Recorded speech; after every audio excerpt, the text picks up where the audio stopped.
चली बुलेट गाड़ी से भेंट करम भोले त्रिपुरारी से। बलम चली बुलेट गाड़ी से भेंट करम भोले त्रिपुरारी से। सावन में वहाँ मेला लगाता कि सब लोग के भगिया जागाता। सावन में वहाँ मेला लगाता कि सब लोग के भगिया जागाता। चल के बाटे पुल तैयारी से दर्शन करम भोले त्रिपुरारी से।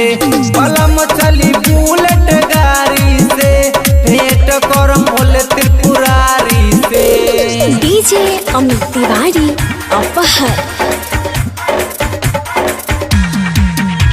बलम चली बुलेट गाड़ी से भेंट करम भोले त्रिपुरारी से। गेरुआ रंग के साड़ी लिया दीन बलम एगो कावड़ मंगा दीन। गेरुआ रंग के साड़ी लिया दीन बलम एगो कावड़ मंगा दीन। गंगा जल आई बढ़ारी के भेंट करम भोले त्रिपुरारी से।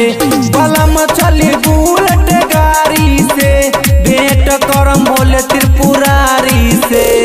डीजे अमित तिवारी अपहर। भेंट करम भोले त्रिपुरारी से। तो उनके कृपा से भइल बा ई हमरो गोदी में ललन माझी। तो उनके कृपा से भइल बा ई हमरो गोदी में ललन माझी। तो भाराई बुतारी के भेंट करम भोले त्रिपुरारी से। बलम चली बुलेट गाड़ी से भेंट करम भोले त्रिपुरारी से। डीजे अमित तिवारी अपहर। भेंट करम भोले त्रिपुरारी से। पंकज नब संग में चली जी बाबा के उहो दर्शन कली जी। पंकज नब संग में चली जी बाबा के उहो दर्शन कली जी।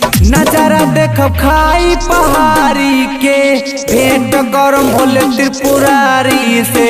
बलम चली बुलेट गाड़ी से भेंट करम भोले त्रिपुरारी से।